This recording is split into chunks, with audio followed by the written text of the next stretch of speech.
ხა ვისაც მართლა რო გავიხსენოთ იესო ქრისტეს სიტყვები თათაზე და ქადაგებაში, ვისაც ყურები გაქვთ, მოსასმენად მომისმინეთ. ანუ ვისაც თვალები აქვს დასანახად, ეს უნდა დაინახოს. Skype-ით გვიკავშირდება მსმენელი, მოგესალმებით გისმენთ. ჯობა. ბატონობა და რატომ ეკუთვნით აფხაზეთს ფართო ავტონომია და სამეგრელოს? ეს ერთი კითხვა და უკაცრავად კითხვა გაგვიმეორეთ თუ შეიძლება. რატომ ეკუთვნით აფხაზებს ფართო ავტონომია, არ ეკუთვნით მეგრელს? აჰა. და მეორე საქართველოში პრაქტიკულად კვდება ლაზური, მეგრული, სვანური ენები. ანუ ან ემის იგნორირებით რამდენად აპირებთ თქვენ ესე იგი პოლიტიკის გაგრძელებას. არის თუ არა ეს შეგნებული, გაზრებული პოლიტიკა თუ რა მაშინ?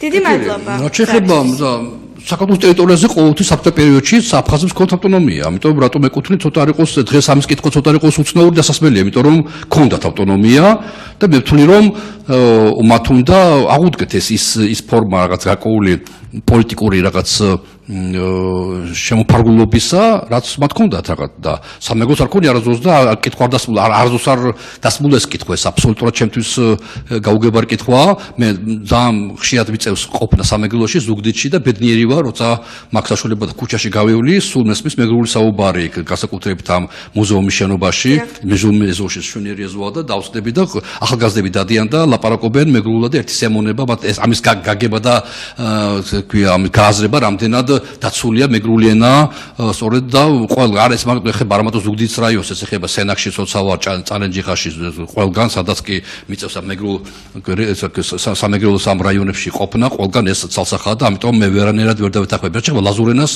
მე არ ვარ ენების სპეციალისტი, მე არ მახსოვს საქართველოს ტერიტორიაზე, ანუ ისაც დღეს არის საერთო სამართლ აღიარებული, იქ რომელიმე რეგიონში ლაზურ ენა იყოს, ეს უფრო ეხება რა თქმა უნდა თურქეთის ტერიტორიას, სადაც ლაზურენოვანი მოსახლეობის დიდი ნაწილია. ასევე მიმაჩნია რომ სვანური ენაც ახლა სვანეთში უნდა ჩახვიდეთ ნახოთ რამდენად ძირითადი ენა სვანეთში მცხოვრები მოსახლეობის ერთმანეთში ურთიერთობებს არის, რა თქმა უნდა ყოფი დონეზე არის სვანური ენა. ამიტომ პრინციპულად ვერ დავეთანხმები, მოსახლეობის პირველად მესმის რაც რა ვიცი პოლიტიკაში ვარ და შემდეგ რომ თითქოს ეს პრობლემა იყოს, იმიტომ რომ ეს ნამდვილად არანაირი პრობლემა არა. გასაგებია ბატონ პატე, თქვენ განაცხადეთ რომ საქართველოს მზადაა განიხილოს ფედერაციული მოწყობის საკითხი. რამდენად პერსპექტიულია დაკარგული ტერიტორიების შემოერთების თვალსაზრისით ეს ინიციატივა? რა თქმა უნდა, ფედერაციული მოწყობა ერთ-ერთი ყველაზე უფრო ეფექტური ფორმა არის მსოფლიოში, იგივე ევროპაში, მაგალითად გახსოვს გერმანიის ფედერაციული რესპუბლიკა, ავსტრია ფედერაციული მოწყობაა, ძალიან ბევრი სახელმწიფოები გადადიან დეცენტრალიზაციაზე და ვთვლი რომ თუ ჩვენ ყოფის მოგვარებაზე ვსაუბრობთ, მიმაჩნია რომ ყოფის მოგვარების კონტექსტში შეიძლება საქართველოში იყოს ასიმეტრიული რეგიონალიზმი. საქართველოს ისაც რეგიონალური მოწყობისაა, ჩვენ ქართლაკეთი იმერიტა გულის სამეგრელო ეს ლექსი არ არის შემთხვევით შექმნილი. ეს ჩვენ სიმდიდრეა, როცა ქართული ნაცია შეკრული არის ასეთი რეგიონებით, ასეთი სუბკულტურებით, როგორც ჩვენ ყოველდღიურად წარმოადგენთ, ხო?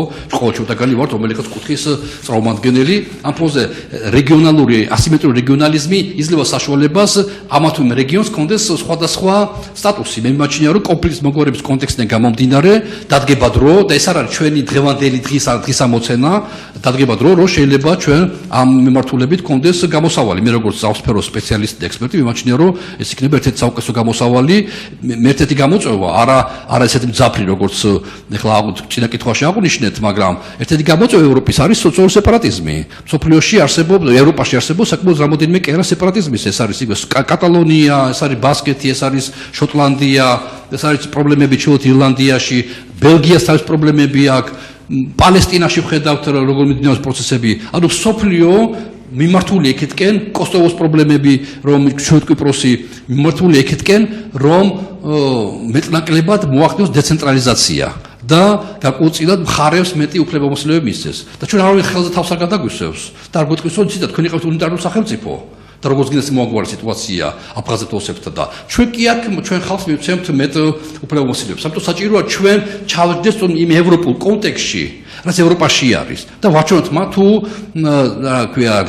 როგორ ხედავს საქართველოს ამას ყველაფერს და ეს თემა პირველი არ ყოველს ვალაპარაკობ მე ამასაც რომ მე მიხარია რომ ეს თემა ხელახლა წამოიწია, მაგრამ მიკრო სათო წამოიწია ეხლა. იმიტომ რომ ყოველთვის და ჩემ თავი მაქვს ბოლო 10 წელი მაინცაა, თვი არ გავარო, მე არ თქვა რომ თუ თვი არ გავარო არ თქვა, არამედ დაგვიწერე კიდევ ჩემს მეგობრებთან ერთად თუ როგორ ხედავს საქართველოს მაგას როგორ უნდა იყოს საქართველოში განსაკუთრებული სტატუსით მაგალითად აფხაზეთი წარმოდგენილი და მაშინ 2004 წელს გამოვაქცევთ ჩვენ ეს კონფერენცია და მაშინ ხმაური ლაპარაკი დისკუსია ასე რომ ეს ჩვეულებრივი ამბავია ვინაიდან ეს თემა წამოიწია როცა მე ევროპელ დეპუტატებს ხვდებოდი თბილისში ჩამოსულები იყვნენ მაშინ მათ სწორედ ევროპული კონტექსტი შევთავაზე რომ უთხარი რომ საქართველოს ამ მიმართულებით მოძრაობთ მაგრამ ჩვენ არც პროგრამაში არ გვწერია, არც არ გვწერია, ჩვენ ხო მომავალზე უნდა ვიფიქროთ. ჩვენ ხო მარტო დღევანდელი დღით ხო არა გამოკეტილები არა. ჩვენ ხო როგორც პოლიტიკოსი მათ ხო ხედავთ რა იქნება 10 წლის შემდეგ, რა იქნება 15 წლის შემდეგ, რომ ისეთი ფუნდამენტო ჩაუყარო სახელმწიფოს, რომ მომავალში გარკვეულწილად მან შეძლოს პრობლემების